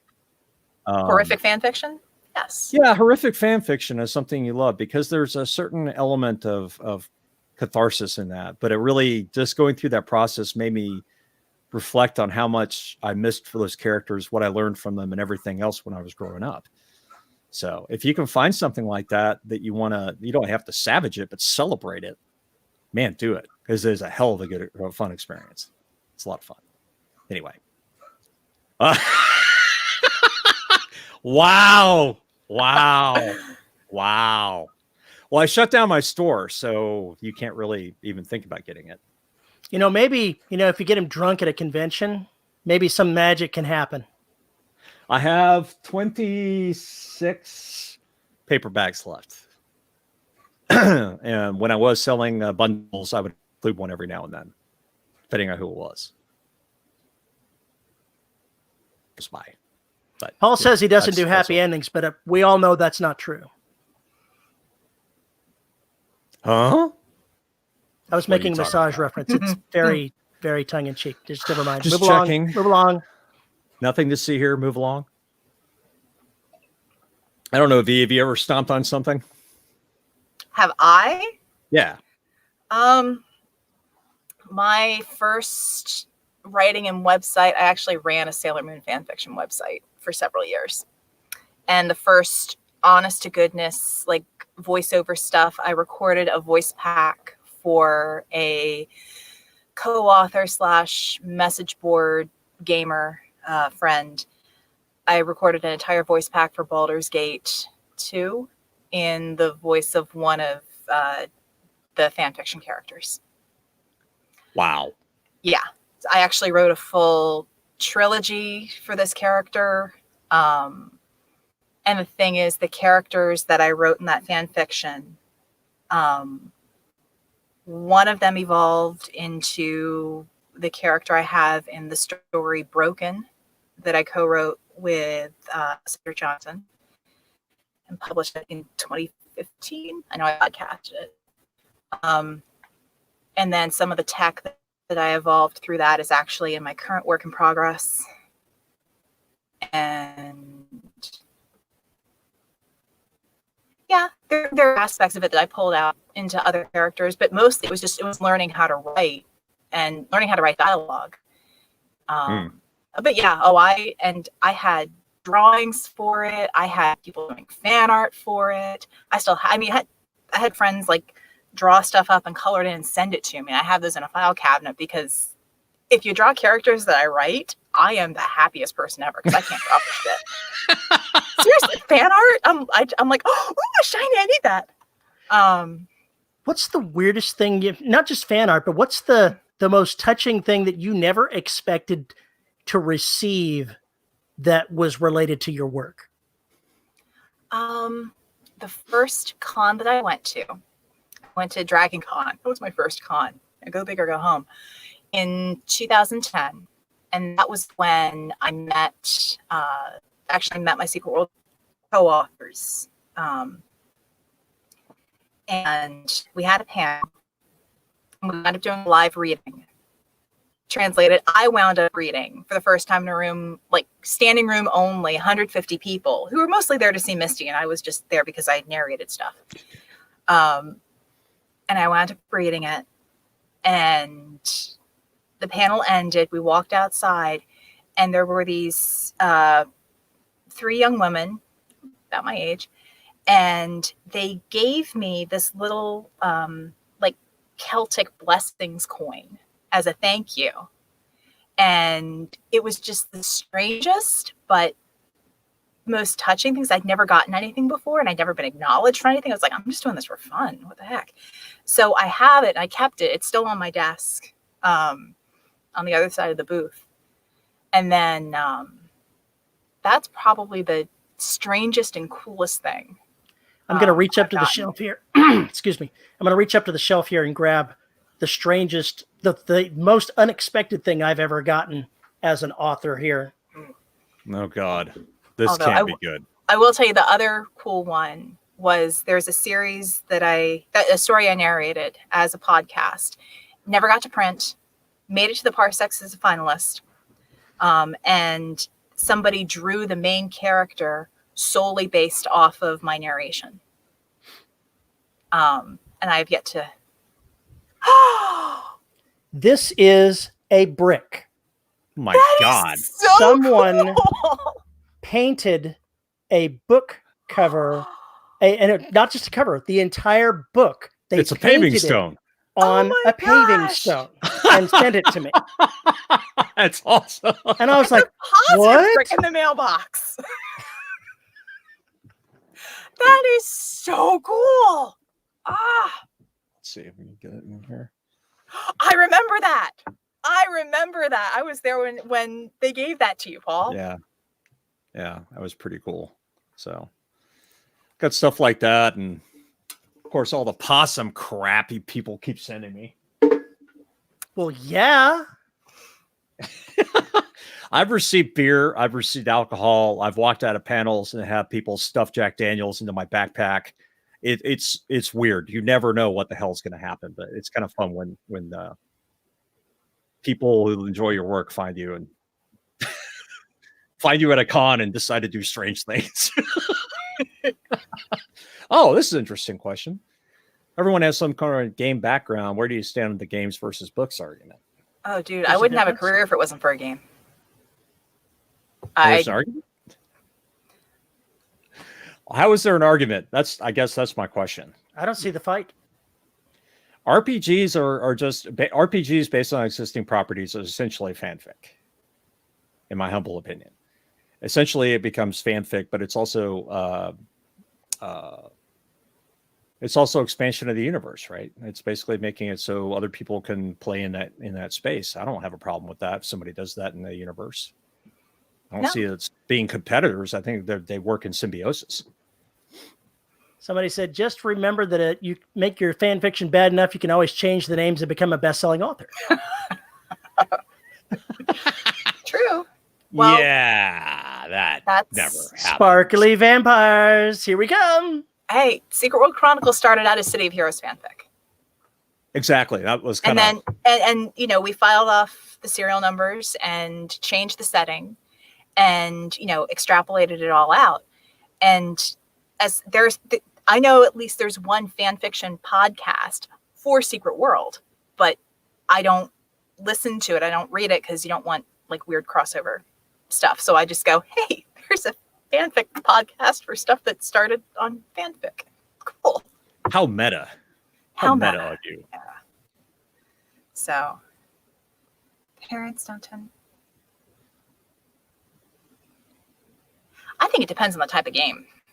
I would not say something like, Counter-Strike is as immersive as, say, Destiny if you're going storyline or if you're playing an RPG. A lot of modern video games have a lot more storyline than they used to. Oh, yeah. They do. And the ones where they shirk it, like the new Doom Eternal kind of took a turn in the way they tell the story. And it actually, I think they made a really bad choice in the way they did it. Poor choice. They did away pretty much with cutscenes altogether. They did away with the snarky dialogue that was going on and some of the stuff that, if you were paying attention, was funny as hell. And they went in a kind of a darker direction. The gameplay is better. The gameplay is more or less what it was before, but the tone of the game changed radically. And it did a disservice because they tried to fit in more story, but they didn't do it right. But I think that if you look at the most popular games, they do have the story. And a good one that goes on in the back. It just depends. It does depend on the type of game you're doing, but I don't have any problems with kids, playing RPGs. I'd rather they read my books, but yeah, I don't want to deform that many brains. Oh, that's really interesting too. Obsidian is hiring staff writers. Okay, that is the big deal. Is now because storytelling is becoming so important. They are hiring people to do that. They are hiring artistic directors. They're hiring real sound engineers to handle all of that stuff. So every one of those games, those big games, is essentially movie production. Yeah. Is the way they run it now, for better or worse. It is what it is. I wish I wasn't quite as old as I am, because video games were not the same thing that they were when I was a kid. I never got into the video games because I'm just a little bit too old. That wasn't my thing when I was growing up. They came after. And I miss that. I miss not having that be part of my life, because I never synced with them. They never struck a chord with me. Remember Pong, because my uncle had the first Pong machine. I did too. Oh my God. And then it was all downhill from there. And then when I saw my first Defender stand-up game, oh shit, it was on, baby. Missile Command, baby. Missile Command, Space Invaders. I had all the Super Marios. I was all over that. I was all over Donkey Kong Country. So the deal on the cul-de-sac where I lived is during the day, people asked from my younger sister, she's 2 years younger than I am, you wanted her to babysit during the day because she was a lifeguard and she would take you to the neighborhood pool and do stuff outside. But if it was raining or if it was at night, you had me come babysit because I could beat all the levels on your video games and get you further, up in the game. So, okay, yeah. That was my thing. But being boosted by a cheater. I played slowly. Thank you very much. No, it's a lot. It's something Rainbow Six Siege does. If you have like a level 2 character playing with somebody who's like 1150, it's just not supposed to happen. So you can get banned for being boosted by a cheater. Crazy. Anyway, when my oldest stepdaughter was 10, 11, 12, something like that, I played Sonic the Hedgehog, which was the most I've ever played in a game like that. And it took roughly 4 hours to play it from beginning to end when I finally got to the point where I could beat the final boss. It's really the only game that I've completed. It took me 3 or 4 runs through the game to get and beat the final boss. And then later somebody said, oh, you could just use this cheat code to go to the last scene. I'm like, really? Really? I had, what was it? It was Super Mario 2. I remember playing that and being able to use all the little warp effects. I could get from the beginning to the end in less than 10 minutes. And I remember doing that because we'd go to church on Saturday nights. And I would start at 4:30. You have to be ready. I'm ready. I just have to get my shoes on. Play. Boom. We're done. Okay, go get in the car. All right, I'm done. Drew Bernardi says he still remembers the first time he got a NASCAR game that had realistic smoke. Now they have iRacing, which changes the physics of the car as the tires wear out and the fuel gets slower. That reminds me of something that I just read. With all of the self-quarantine going on right now, NASCAR actually had their drivers playing online racing with each other. And that was what they were doing. And I was like, that's brilliant. NFL's doing the exact same thing. And sort of the NBA it's folks. Just brilliant. Yeah, the last, what is it? I think the last full up live sporting event that I saw, my kids bowl, and they bowl tournaments. They're actually really good. I maintain it's an awesome sport because you're inside, there's air conditioning and there's a bar nearby and there's usually Wi-Fi. So great sport. But we were watching one of the tournaments and it was just the two people competing and their families were in the stands. And that was it. Yeah. And after that, all of the promotion, they've been promoting, I kid you not, there is a mobile bowling game. And so they've been promoting, hey, go out and do this, get points and do all that. So not as cool as, a bunch of people playing NASCAR racing. I think at our house, it's the Forva racing game and then tricking everything out and looking at the physics on that. Tiger Woods golf, baby. That's where it's at. I'm playing Rainbow Six Siege again now, mainly because it gets me off my ass in front of the TV and move around with it. Why are you shaking your head? I'm not. I was, because that's one of the games that my eldest plays, and to hear him with his buddies on Discord.